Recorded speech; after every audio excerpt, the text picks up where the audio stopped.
Selamat pagi sahabat yang terkasih di dalam Tuhan. Mari kita awali aktivitas pada hari ini dengan bersama-sama bersaat teduh di dalam doa pagi.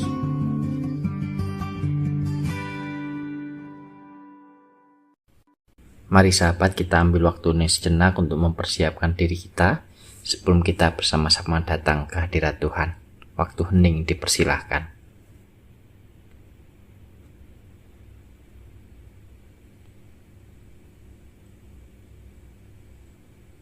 Kami mengucap syukur Tuhan untuk kesempatan pagi ini yang kembali Tuhan hadirkan. Kami dibangunkan, kami dianugerahi kehidupan, juga kondisi tubuh yang baik dan sehat, bersemangat untuk melanjutkan perjalanan hidup kami. Terima kasih untuk sebuah berkat yang luar biasa yang selalu Tuhan hadirkan kepada kami. Bersama-sama kami datang ke hadirat-Mu Tuhan untuk memuji memuliakan nama-Mu, juga menjawab kerinduan kami untuk terus mendengar firman Tuhan sebagai pandu di dalam langkah hidup kami. Terima kasih. Di dalam nama Tuhan Yesus Kristus kami bersama berdoa dan bersyukur. Amin.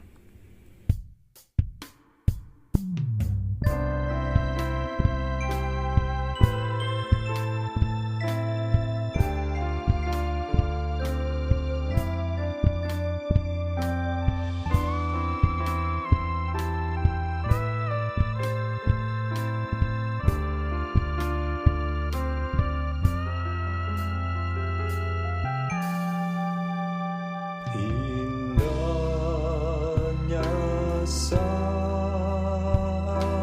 yang teduh menghadap tata Bapa-Ku, ku naikkan doa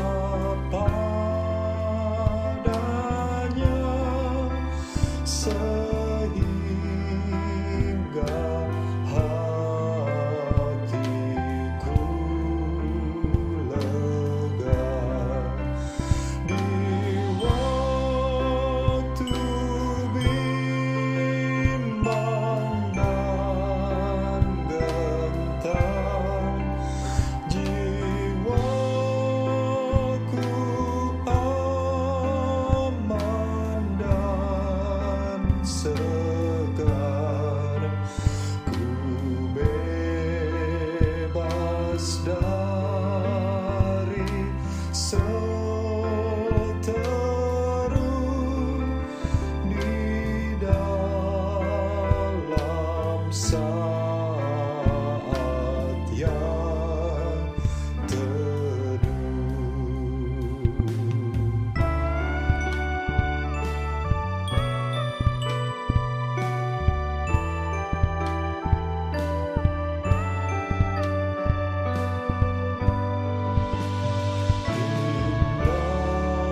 Indahnya saat yang teduh dengan bahagia penuh, betapa rindu hatiku kepada saat doaku bersama orang yang kudus. Ku cari wajah penebus dengan gembira dan teguh, ku nanti saat yang teduh.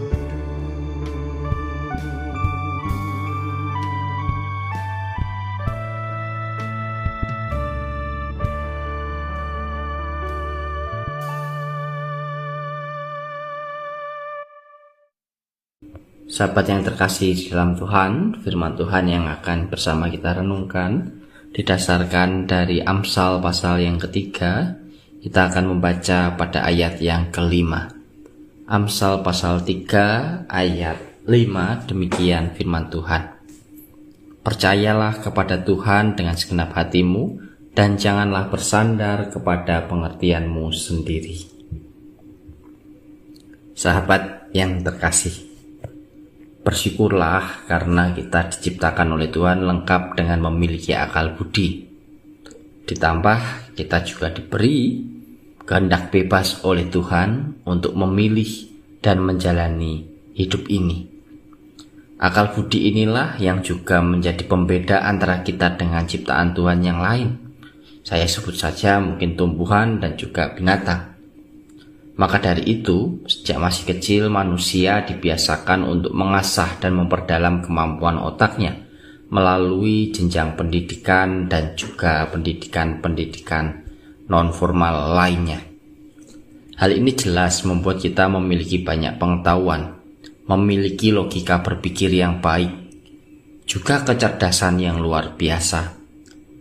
Namun, tanpa kita sadari sahabat, manusia bisa menjadi pribadi-pribadi yang disebut oleh pengamsal bersandar pada pengertianmu sendiri. Karena merasa dirinya pintar, dan apa yang dipikirnya dianggap selalu benar, maka manusia bisa menjadi pribadi yang keras kepala, menjadi pribadi yang angkuh, dan menjadi pribadi yang tidak mempercayai orang lain. Padahal kita tahu bersama bahwa kepintaran dan kecerdasan seseorang bisa bercampur dengan keinginan atau motif pribadi yang hanya menguntungkan dirinya sendiri, yang hanya mengikuti ego hawa nafsunya sendiri, yang menurut dia benar, dan yang lain atau pertimbangan yang lain yang ada di luar dirinya itu salah.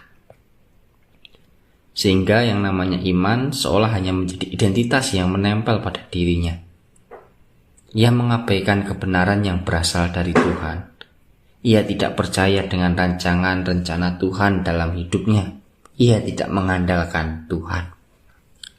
Sahabat yang dikasihi Tuhan, orang-orang yang bersandar pada pengertiannya sendiri itu ketika hidupnya berada di masa-masa sulit, ketika ia tidak lagi dapat berbuat dan memikirkan solusi untuk pergumulan hidupnya yang berat, maka mereka akan mudah untuk putus asa dan bahkan mengakhiri hidupnya karena sudah menganggap tidak ada lagi harapan di hari esok karena semuanya sudah saya pikirkan dan memang tidak ada jalan.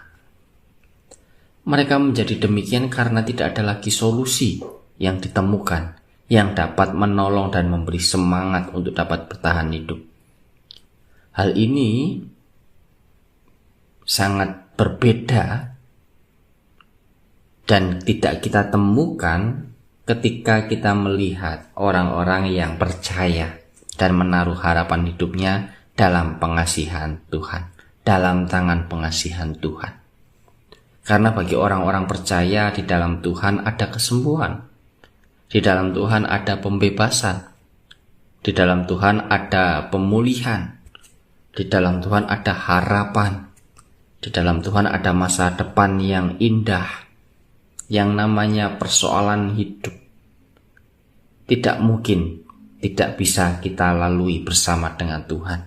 Yang namanya sakit penyakit tidak ada yang tidak mungkin Tuhan tidak dapat sembuhkan. Semuanya mampu Tuhan pulihkan. Karena pengharapan itulah kita mampu dan dapat bertahan dan memiliki semangat untuk berjuang dari setiap masa sulit di dalam kehidupan yang menyerang kita sahabat. Maka dari itu, marilah, janganlah kita bersandar pada pengertian diri kita sendiri. Janganlah kita menjadi pribadi yang tidak melibatkan Tuhan dalam perjalanan hidup kita. Berserahlah, bersandarlah hanya kepada Tuhan, dan taruhlah masa depan kita ke dalam tangan pengasihan-Nya. Amin.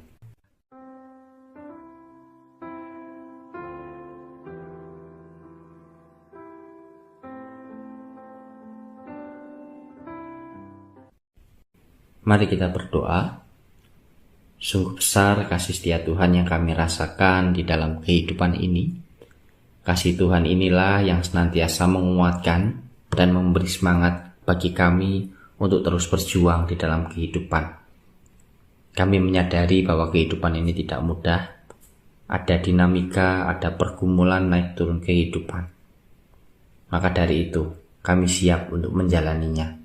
Dan kami saat ini memohon, kuatkanlah kami selalu ya Tuhan. Biarlah dengan penyertaan dan pertolongan dari Tuhan, kami dimampukan melewati setiap pergumulan kehidupan kami masing-masing. Dan pada saat ini, di dalam pergumulan kami masing-masing, Engkau tahu dan Engkau menilik setiap dari kami Tuhan. Biarlah dengan pertolongan, dengan tangan pengasihan Tuhan, kami dimampukan melewati semuanya ini dengan baik, dengan penuh sukacita dan damai sejahtera di dalam Tuhan. Sebentar kami akan melanjutkan aktivitas kami selanjutnya.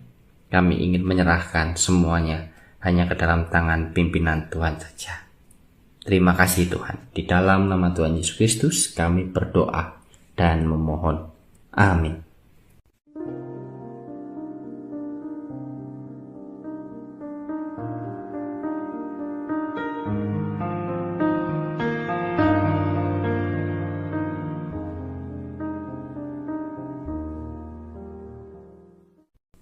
Sahabat, doa pagi kita telah usai. Selamat beraktivitas. Tuhan Yesus memberkati.